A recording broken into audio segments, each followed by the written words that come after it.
अस्सलाम वालेकुम फ्रेंड, कैसे हैं आप सब लोग। उम्मीद करता हूँ खैरियत से होंगे। मैं हूँ मिस्त्री मिर्ज़ा असद और आप देख रहे हैं आपका अपना यूट्यूब चैनल हाउस कंस्ट्रक्शन।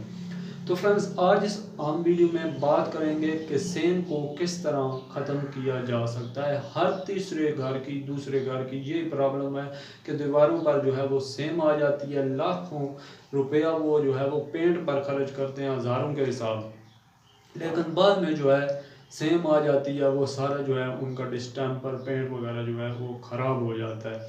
तो सबसे पहले मैं बात करूँगा कि अगर आप अपने मकान तामीर करते हैं, मकान आपने तामीर कर दिए, अब मकान की तामीर के दौरान जो ईंटों को पानी लगा है, उसके बाद प्लस्तर के लिए आपने तराई की है, बाद में आपने तराई की है, तो तकरीबन आपके 3 माह जो है घर की तामीर में जो है वो लग गए हैं।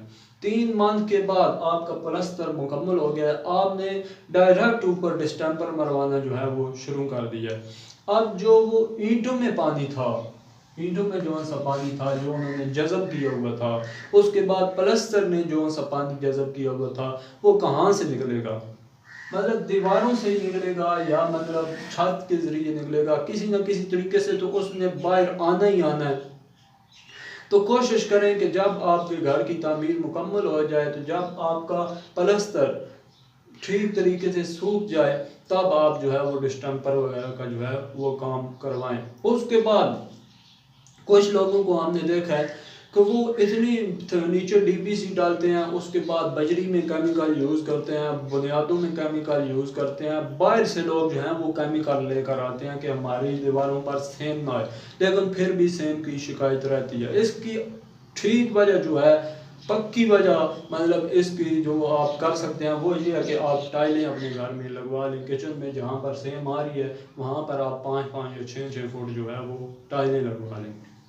इसका बेहतरीन हल जो है वो यही है। उसके बाद अगर आप मतलब जुगाड़ लगवाना चाहते हैं कि जुगाड़ लग जाए या हम टाइल वगैरह नहीं लगा सकते या सेम आती किधर से है ना, इसका हल मैं आपको बताऊंगा कि ये आपका घर है। फॉर एग्जांपल, आप पहले देखें कि सेम हमारी आ किधर से रही है। यहाँ कोई नाली वगैरह तो नहीं, फ्रंट पर या आसपास कोई नाली वगैरह नहीं, उससे तो नहीं सेम आ रही। उसके बाद आपके साथ वाला जो घर है उससे तो सेम नहीं आ रही। कोशिश करें जब भी आप घर तामीर करें तो उसमें ये आपका घर है, ये साथ वालों का, तकरीबन 1.5 से 2 इंचेस का जो है वो बीच में गैप रखें। इस गैप की असल वजह ये होगी कि सेम उनकी ना आपके घर आएगी ना आपकी उनके घर। जब आप जोड़ के दीवार को रखेंगे तो उनके पाइप की कोई लीकेज वगैरह होगी या वैसे कोई पानी वगैरह अगर उनका होगा तो वो आपकी दीवार पर आएगा और आपके डिस्टेम्पर को चूने को जो है वो ख़राब करेगा। तो ये एहतियात करें कि आप जब भी आप घर की तामीर करें तकरीबन 1.5 से 2 इंच दोनों घरों में जो है वो फासला रखें, ऊपर आप जो है उसकी भराई कर दें।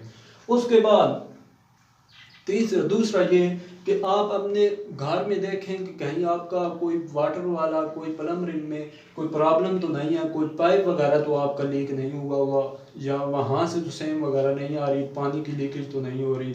उसके बाद अगर आप बाथरूम का बेहतरीन तरीके से जायज़ा लगाएं कि वहाँ पर अगर टाइल में कोई गैप वगैरह तो नहीं आ गया, वहाँ से कोई सेम वगैरह तो नहीं आ रही।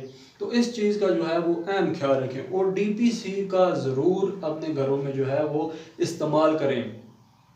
डीपीसी का जब आप इस्तेमाल करेंगे तो इंशाल्लाह आपकी ये सेम वाली जो शिकायत है वो इंशाल्लाह नहीं आएगी। तो डीपीसी के बारे में मुकम्मल मालूमात अगर आप लेना चाहते हैं तो मैं वीडियो का लिंक डिस्क्रिप्शन में दे दूंगा, कमेंट्स बॉक्स में दे दूंगा। आप जो है मुकम्मल आपको मालूमात जो है वो डीपीसी के बारे में मिल जाएगी। तो उम्मीद करता हूँ आपको वीडियो ज़रूर पसंद आई होगी। अगर इसके मतलब कोई भी सवाल हो तो आप मुझसे कमेंट्स बॉक्स में पूछ सकते हैं। Thanks for watching.